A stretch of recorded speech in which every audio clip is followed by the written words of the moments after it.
Okey, Assalamualaikum semua. Putra nak berterima kasih kepada semua yang dah support Putra daripada segi sponsor.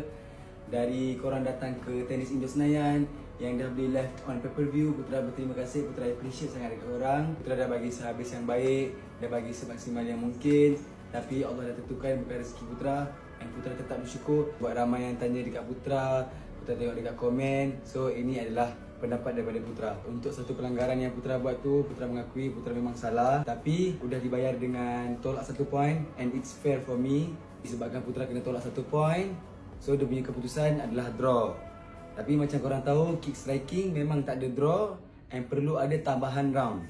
Disebabkan pihak sebelah tak mampu untuk melanjutkan judgement round, so doktor memberi doktor stoppage. So pendapat Putra as a fighter, kalau doktor dah stop, that's mean dah TKO sebab ada lagi 1 round. Disebabkan Ronald tidak mampu untuk melanjutkan lagi 1 round, so menurut aku Ronald dah kalah di fight itu.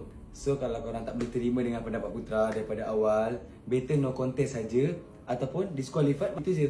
Bagi Putra, Putra rasa Putra dah dominan daripada first round sampai round kelima. Korang sendiri boleh tengok dekat aplikasi video, daripada round 1 sampai ke round 5, every minute, every second korang kena tengok dengan detail, okay? Tapi kalau ramai yang tak puas hati, yang nak Putra rematch dengan Ronald balik, Putra buka dengan hati yang terbuka. Mau 10 round, mau 12 round.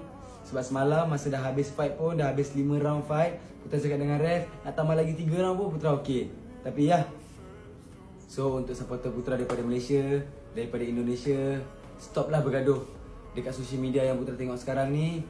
This is just a sport, bukan tempat lepas fight bergaduh. Kita semua dewasa, boleh berfikir, ada akal. Stoplah korang tengok yang provok-provok dekat luar tu. Ini adalah sport. Sampai bila sport ni nak berjaya kalau korang tengok sikit bergaduh, ini sikit korang provok. So itu je pendapat daripada saya. Saya nak berterima kasih yang mana dah support saya daripada sebelum ni. Terima kasih sangat-sangat. So ya, jumpa korang lagi nanti pada masa akan datang. Assalamualaikum.